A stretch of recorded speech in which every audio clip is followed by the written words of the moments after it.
ho, ho, ho, ho, ho, ho. Okay, happy holidays, everybody. Thank you so much for joining me on this very special edition of the From the Fabricator podcast.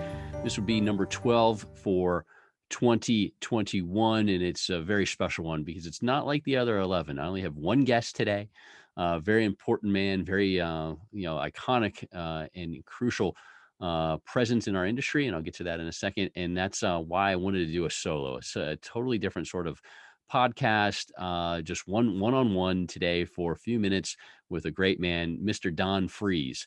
And Don, Mr. Friese, incredible person, has done so much for our industry and our world and continues to do so. And this is a forward-facing, you'll hear me say it, a forward-facing sort of thing. I'm not going back heavy into his past. This is about what's going on now and going on in the future. And some of what he shares is incredibly important and also inspiring.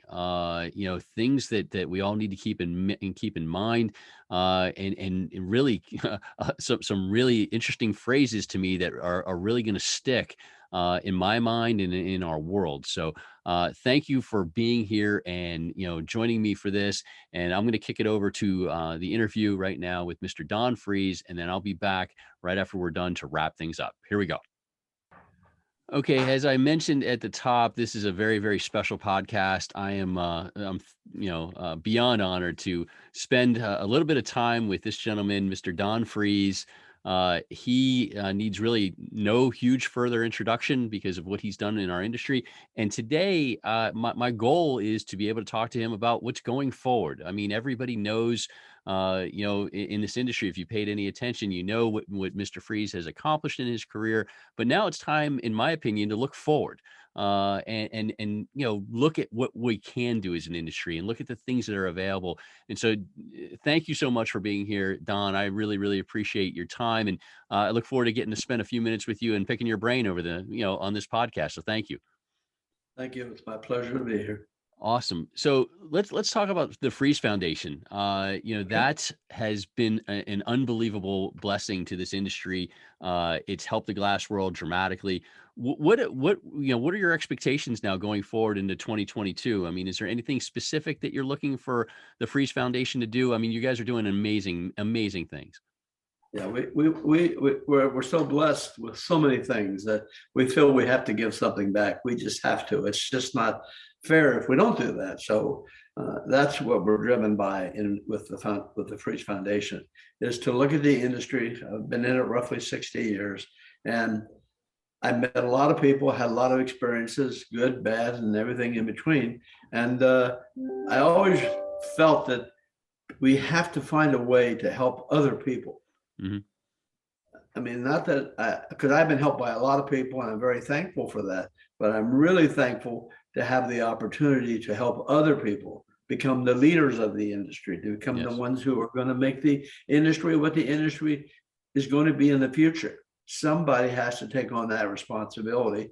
I think that we're in a nice position to do it. We have the resources to do it, and we have people, and it's such a wonderful industry that we're in that we just can't give enough back to them for what they've given to me and to my family and to my friends and all the other people I know. So that's kind of the way we look at that particular situation. But it really is something else to have this kind of opportunity and not just have it, but to do something about it. And doing something about it is your the benefit that you put towards my glass class with the NGA, and that's very meaningful. I mean, how long did you think about that, and what was your thought process behind hey, we need to, the education's so crucial, what can we do? Education, I can't tell you enough of how important it is, and what it means to both the industry, and when we say the industry, it's our team, it's the people, all of us together who are in a specific industry, glass. We love glass, and to do everything we can to make glass better, to make people see it, understand it. It's a mystery product. It isn't like all the electricians and the plumbers and all those other kind of guys. We're glass, and we think we're the best. Mm-hmm. And we think that we want to continue to make it more acceptable, make it so that people use it, and that we make it user friendly so that they can use it Right. and be successful. And my number one goal, as I look at what we're talking about here, is the ability to make our industry make some money. If you do this and you don't make your life better or your family better or your community better, what a shame that is. Yeah. So we look at it with the idea in mind that, hey, the glass industry is a kind of a niche. It's a unique market. And a lot of people don't understand it or don't know it. And that's okay with us, but we're going to make it the best we can make it. And making it the best is making it where you make other people's lives better because they're in the glass industry. No doubt. And what you've done with my glass class and is incredible, because it's opened the door for so many people to learn. And we need that. Well, we want to do even more. So we're just telling you, watch out. We're Nice. not finished yet. The challenge we have is thinking up ideas of ways that we can do it to make people better in the glass industries, to be mentored, to be leaders, and so that they want to follow you and they want to be like you and they want to say, hey, that's a good industry to be in. But No doubt. The glass industry surely is that. And it's funny because you have, kind of like in football, you have the coaching tree, you have the guys that all learned under a certain coach and then they became coaches themselves. I mean, I look at some of your coaching tree out there and you've got a lot of great talented people running all over this country that learned from you. And so I love the fact that now the focus is, let's try to bring this to everybody. And I like to do it, it's called pass it on. I'd Mhm. like to be able to, all the people that I might have influenced one way or the other, that they see that they have a responsibility to pass it on to. That Yeah. really is critical. It isn't, I mean, I want them to do well, but I want them to want to do well for other people too. And I've seen that. I've seen that in the folks that you've influenced, that they have that pass it on attitude. And I think more of us need to do that. And I'm starting to notice that with some of the younger generation, that they're picking up on it from folks that have been in the industry for a while and they get it. And that's got me excited. And so I love what you've been able to do with Friese Foundation. And then, just your overall mentorship has been so important, and very, very appreciated for all of that. Thank you. Now, I have to ask you, I love seeing you at Glass Build. I love seeing you hold court at Glass Build. So my first question was, how did it feel to be back in person at Glass Build holding court? Because it looked like, to me from afar, you were right where you wanted to be. I look at it as being a family reunion. Everybody that you have there, we consider them to be family. They're part of our team. And just the chance again to have life, number one, to still be around. Yeah. And two is to see them all and to be greeted so nicely and so warmly and with respect and consideration. And wow, that really is quite a feat. It was neat to see. And it was neat to see people, lined up to get to, chat with you and get caught up. And I was one of those people. And so overall, glass industry, after spending time at Glass Build and everything, how do you feel we're headed? How do you think things are going? I mean, it's challenging right now because of all the things going on in the world, but what's your feel about the glass industry right now? Well, I think the glass industry is what an opportunity it is for everybody in the glass industry. It really is a situation. We have our problems. We have our situations. We have our supply situations with our vendors overseas and every place else. But the real chance I think that we have is to be able to keep a cool head, take care of our people first, take care of our vendors, and we'll end up right. If you remember one thing that's most important, we're in business for our customers. Yeah. And if we take care of the customers know when you do everything you can possibly do. And when you do everything you can possibly do, you know what? Game over. Yeah. Because there's nothing else you can do. But you want to make sure that you're in charge of that and you make that happen. Because if you make that happen in your industry, we're going to have an influence. People are going to appreciate that.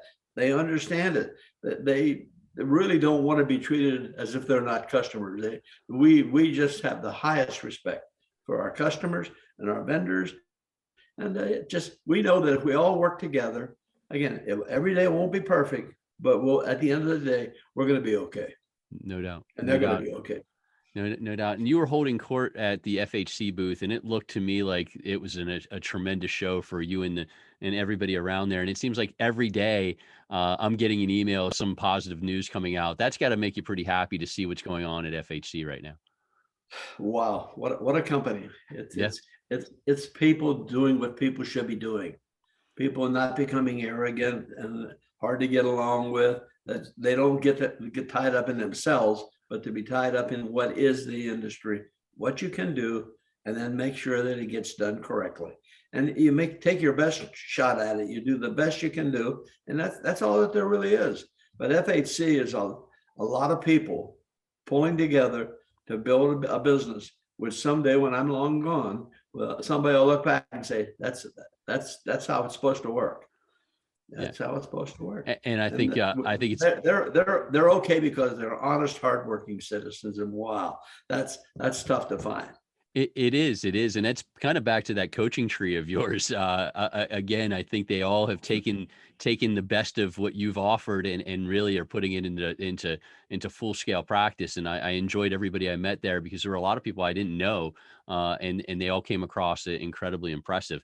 And so I'm happy that things are going well there. That's exciting stuff all the way around. So from an industry standpoint, we Very, very well. we talked about the education, how important it is. We talked about taking care of the customer, and that is paramount. But what else, is there anything else that we could be doing, industry wise, how the big manufacturers can help the smaller customers? What else can we be doing, or just, we have to just communicate and do the right thing by everybody? We just have to remember people need help. People need a mentor. They need someone to follow. You just can't take for granted that whoever they were, whatever their education is, that's going to make you successful. You have to pick your right people, work with the people. The main thing I always kind of looked at was, I wanted to do something in the industry with people that want to be successful, not people that say they are entitled to something. Right. You're not entitled to anything. I'm sorry. You got to get out there and work. Oh, yeah. Work hard, work honest. And again, not just think of yourself, but to think of others. I use the philosophy. In fact, I was telling my son this story. We were discussing a subject, and he had a situation where the word, well, if I did that, that would help me. And I said to him, well, what if your situation was that you help we instead of me? Nice. Because if you help we, you help a lot more people. You can do it. And it really is, I call it a family almost. And it is the industry is a family. And if they work together, not just thinking of me, but of we could all be very, very successful together. It's just what an opportunity. And that I like to make sure you take the M and the E and put a W and an E, and a W and E, we'll whoop anybody, I think you nailed it. Thinking of we versus thinking of me. I think you've got another great one that we can all follow there. That's fantastic. And well put together. So I have to ask then, so I have a 22-year-old and a 21-year-old, a daughter and a son. If I put them in front of you and ask you to try to convince them to come into the glass industry, what would you say to them? Because they don't listen to me. They have, they think that this industry is boring and uninteresting. But if I put them in front of you, what would your pitch be? My pitch would be my story of myself. When I got out of the service, I don't know what the hell I was going to do. I was a missile mechanic, and I was really overqualified for what? Every place I went, someone says, "Oh yeah, we don't have any missile mechanics here, So what the hell are you going to do?" But the key becomes, and I didn't want to go to work for a company called Sierra Lawrence Company. It was 6 people, not very attractive, and I said, yeah. But you don't look at what you see; you have to look at what could be. And if you're able to work with what could be, and you can say, "Well, who's going to make that happen?" Well, nobody else around. I guess I'll make it happen. Yeah. And so that became the driving force in myself.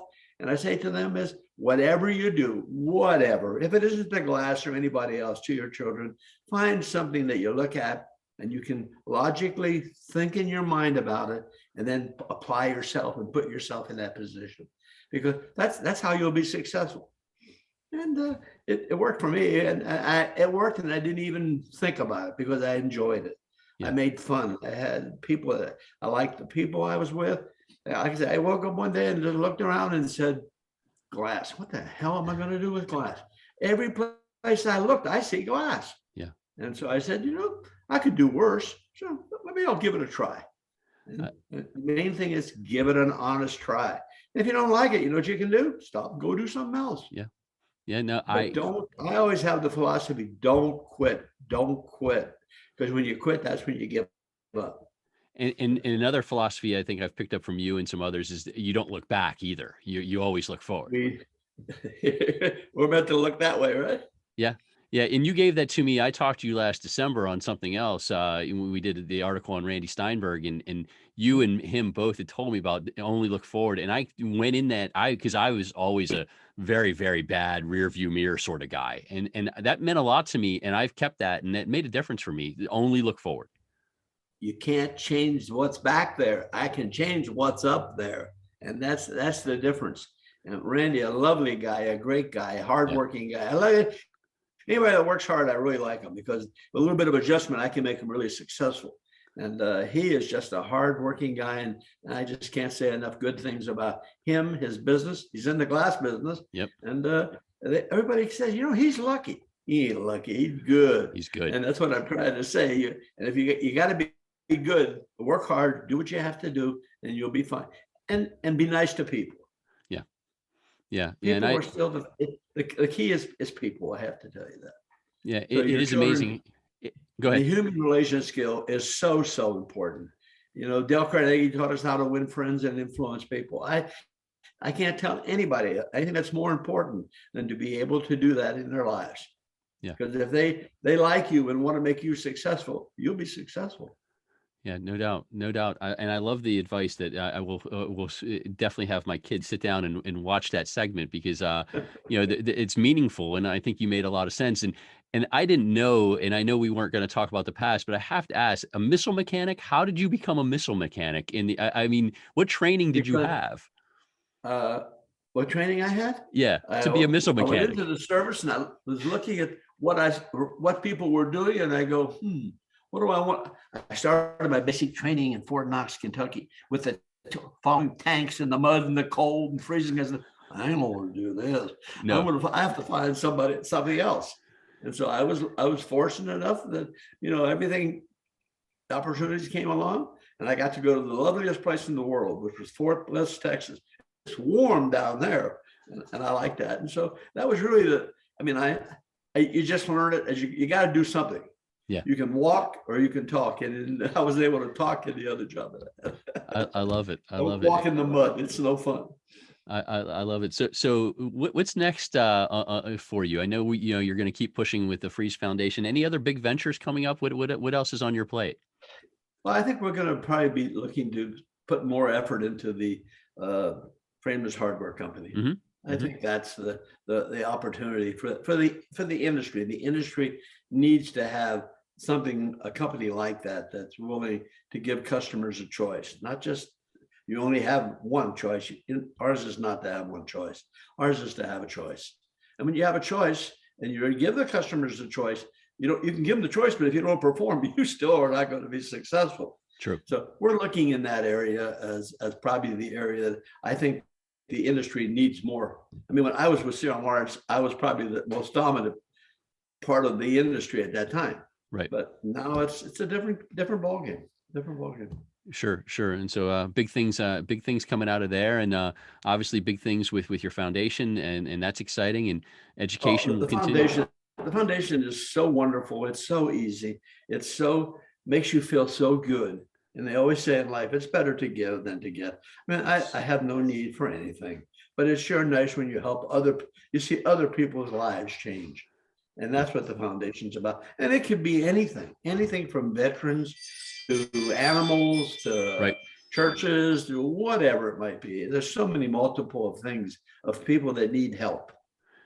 And we want to make sure that we're doing our part to deal with. We're one of my favorite charities, you can see there in the back of me, is the Salvation Army. I've always liked the Salvation. When I was in the service, treated me right, and I never forgot how they treated me and what they did for me. And so I just want to give back. Yeah, Yeah, I always want to take care of maybe it is a we and a me. The me is the people that help me. If I can, I want to help them too. sure, sure. That's the way we feel about that. And you've done it. You've done it, and you just don't talk it. You do it, and you always have. And I It's think better. that's It's the better. reason. It's better that way, right? Yeah, it is, and I think that's the reason we all have so much respect for you is that you've always backed it up, and this has been great. I know you're a busy guy. You haven't slowed down. You're still going 150 miles an hour. Do you even know how to slow down? I'm just curious. You're still going as fast as ever. From that, I have a real problem. I don't know. All my life, I've enjoyed working so much Right. and again, I go through the scenario of the customers, the vendors, my employees. They give me such pleasure.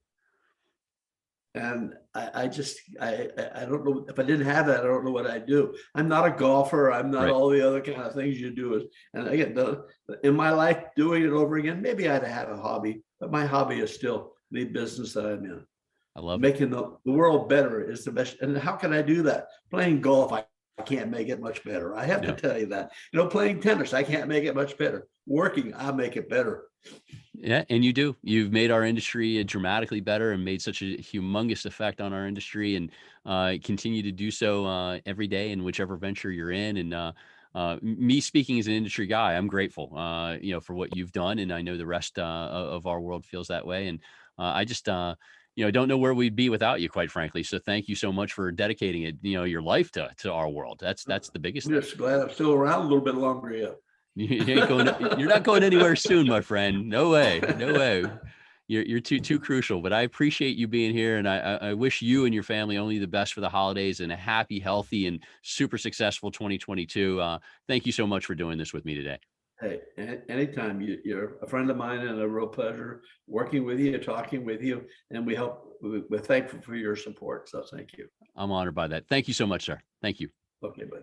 Take care. Okay, there you go. Tremendous time with Mr. Don Friese, and he said to me after we were done recording, he wanted to make sure to pass along Happy New Year to everyone out there, and to keep fighting forward. It might be some adventurous times out there on all levels, but we have to keep going at it, and don't quit. As he said in there, you never can quit. You always look forward, and I think that a lot of what he said is something we all have to take to heart. Keep moving forward. And doing the right thing by people all the way around. So thank you again, Mr. Friese, for the time. That was that was great. And I mean, I could have gone on for a long time. I wanted to be respectful of his time, and be able to kind of pull out what we could pull out and share with the audience. So again, my great appreciation to him. Also, Andrew Herring, who helped set this thing up. I'm incredibly grateful to Andrew, who's a great friend and a super person as well. And he's a part of that Don Friese coaching tree that I mentioned there. A lot of really good people in that coaching tree. So that wraps up this year's podcast. It's been a year. It's been a heck of a year of podcasts, 12 of them. I would like to thank all my guests. It's been an amazing run to talk to so many great people, get to know so many different things, see different projects, learn different things. I'm just, completely honored and overwhelmed by what this has done and how it's grown, and the ability to, spend some time and get to know people in a more meaningful way over this sort of medium. And thank you for everybody who listens and supports and shares. And that means so much to me. I cannot express enough gratitude to everyone who does that. And I am extremely grateful to all of you out there. And I'm excited now about 2022. There's so much to happen. I've got a nice rundown of people I want to have on this podcast. I've lined some people up. I'm really excited. I don't want to jinx it, like I've said before, because I've been burned by that. But I've got some really interesting people lined up for 2022 already. And every month we're going to keep pounding at it and having fun. Please, if there's somebody that you want on this podcast, or don't hesitate to drop me a line and say, hey, I think this would be an interesting guest. And I don't even mind if you throw yourself out, because maybe I'm missing it. But please, I appreciate everything that everyone's done to support this effort. And I look forward to keeping it going. And I hope you'll continue to follow along, whether it's on YouTube or on Spotify or on Apple or reading my blog, whatever the case may be. I am extremely grateful. So that wraps things up. I want to wish everyone out there a happy holiday season, and most importantly, a healthy 2022. Let's stay well. Let's keep ourselves, moving forward, being the resilient humans that we are, especially in our glass industry. Let's keep rocking and rolling, people. I look forward to seeing everybody in person in March at BEC and GPAD in Nashville. No tornadoes. We're just gonna have a good time and learn and get all back together again. So a good year ahead, and let's go get it. And again, this has been the From the Fabricator podcast. Thank you so much for watching. Happy holidays, everybody.